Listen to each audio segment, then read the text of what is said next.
J'étais en train de réfléchir là. J'étais en train de me dire, tu vois, ce petit moment où on décide de changer de vie.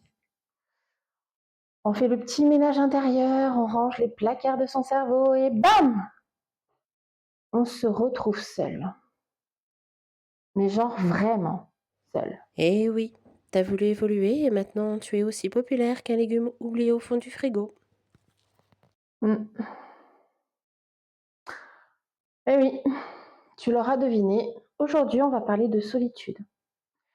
Parce que quand on décide de changer de vie, de travailler sur soi, de se débarrasser de ce qui ne convient plus, il y a très souvent ce petit effet secondaire qu'on n'avait pas prévu. La solitude.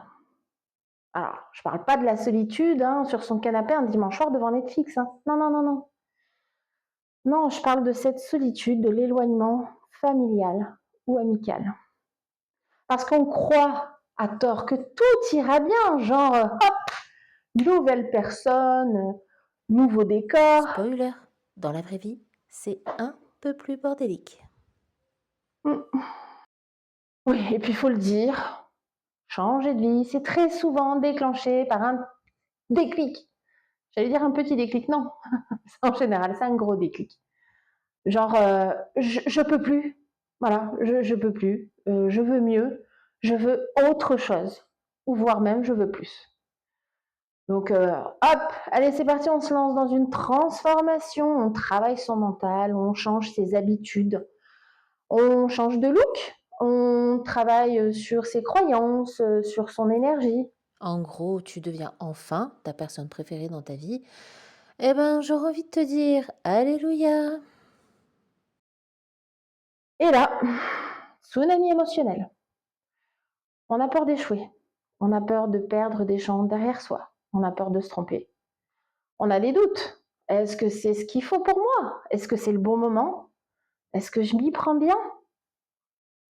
Mais il y a aussi ce petit moment d'excitation. Tu sais, ce petit frisson qui te parcourt quand tu ouvres une nouvelle porte, quand tu traverses une nouvelle expérience. Et puis il y a la fierté. La fierté, quand tu as enfin dépassé un obstacle, tu as enfin fait un pas, alors que ça te semblait impossible encore hier. Ah bon? T'appelles ça de la fierté quand tu danses devant ton miroir parce que tu as réussi à te mettre au sport? Relax. Oui, ben, chaque petit pas compte, et puis ces émotions, ben, il faut se le dire et se l'avouer, ça fait partie du chemin. Et tout ça, ben, forcément, ça nous change.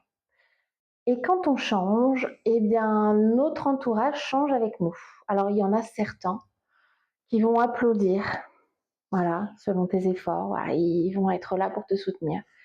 Et il y en a d'autres, eh ben, ceux-là, ils vont s'éloigner. Oui, parfois, ça peut être violent. C'est vrai. Parce qu'en fait, c'est là que tu vas réaliser que certaines relations ont été vraiment basées sur ton ancien toi. Ah, ça fait mal, hein. Eh ben, vois ça comme une nouvelle leçon. Et puis, tout le monde n'est pas censé nous accompagner dans notre évolution. Et c'est OK. Maintenant, on va parler de ce petit sujet assez percutant. La solitude d'être entouré mais incompris. Oui, parce que on n'est pas seul au sens strict, on est entouré d'amis, de la famille, de collègues. Mais au fond, on a l'impression de parler une langue étrangère. On essaie de discuter de notre avenir, de nos projets, de ce qu'on aimerait changer dans notre routine. Et on nous répond: «Ah bon? Mais pourquoi faire?» Une réponse gentille, mais sans intérêt. Traduction? Je t'écoute, mais je capte rien et je m'en fous. Résultat, on a l'impression de ne pas être entendu, qu'on ne les intéresse pas, que notre enthousiasme semble ennuyeux et que nos projets sont vus comme des lubies. Et ben ça fait mal. On se sent rejeté. Bon, sans confrontation directe, oui, c'est sûr, mais surtout par manque d'alignement. Et puis là, ben, on a les doutes. On a les doutes, on a les doutes de savoir est-ce que je suis trop, est-ce que je suis pas assez, est-ce que c'est le bon moment, est-ce que je fais bien les choses. Bref, on se rend compte, et c'est là le signal d'ailleurs, on se rend compte que nos relations ne sont vraiment plus alignées avec nous-mêmes. Et c'est là qu'on peut ressentir ce foutu tsunami émotionnel. Et oui, parce qu'on peut ressentir de la tristesse, de la honte, de la confusion, un tas de sentiments pas toujours très sympathiques. Attention, la honte est le cancer des projets. Traite-la en urgence. Bref, là, il est peut-être temps de se trouver des alliés extérieurs.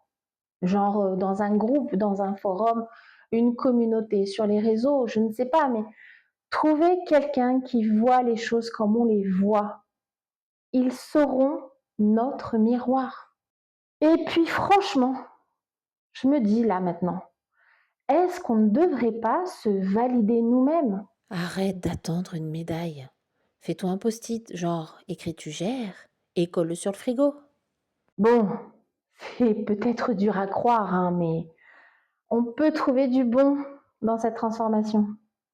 Ah oui, quand on se débarrasse, on fait de la place pour de nouvelles choses. Du coup, on peut avoir un gain de clarté.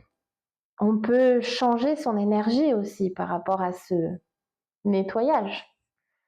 Mais on a aussi ce côté confiance amplifiée. Pourquoi? Parce que on n'attend plus la validation des autres. On se valide nous-mêmes, donc on se suffit. Être incompris n'est pas une condamnation. Moi, je vois ça plutôt comme une carte qui nous indique notre prochain terrain de jeu. Je ne sais pas si tu vois ce que je veux dire. Et puis, dis-toi que parfois, les gens ne sont pas forcément contre toi. C'est juste que ils sont dans leur petit confort et que justement, toi, t'en sors et tu marches droit devant. En clair, changer, c'est accepter d'être seul au milieu d'un monde plein de monde. Mais souvent, cette solitude, c'est souvent le signe que tu es sur le bon chemin. Maintenant, à toi de créer ta tribu. Et n'oublie pas, le vilain petit canard avait quand même plus de style que les autres canards. Mhm.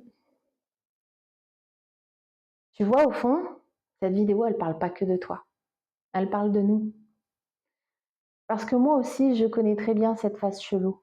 Et je sais ce que c'est que de se sentir comme le vilain petit canard de service. Et puis, j'ai réalisé que cette solitude n'est pas une punition en soi. Vois ça plutôt comme un passage obligé, une mise à jour forcée. Alors oui, au début, ça bloque un peu, et puis au bout d'un moment, ça marche un peu mieux. Genre, ton entourage reste en Windows 95 alors que toi tu passes en mode version 3.0. Donc, dis-toi que si tu te sens seule, incomprise ou rejetée, ce n'est pas de ta faute. Tu es juste en train d'écrire un nouveau chapitre et le monde entier n'a pas encore reçu ton mémo. Et c'est ok. Au pire, tu m'as moi, même si je suis parfois un peu relou. Mais oui, même relou, ta petite voix peut être ton allié. Elle est là pour te rappeler chaque jour que tu n'es pas seul dans ce voyage, que tu n'es pas bizarre et que ce que tu ressens est normal. Alors prends du temps pour toi, avance et expérimente. Et si tu doutes, dis-toi qu'il vaut mieux que tu sois seul sur le bon chemin que d'être entouré et courir sur le mauvais.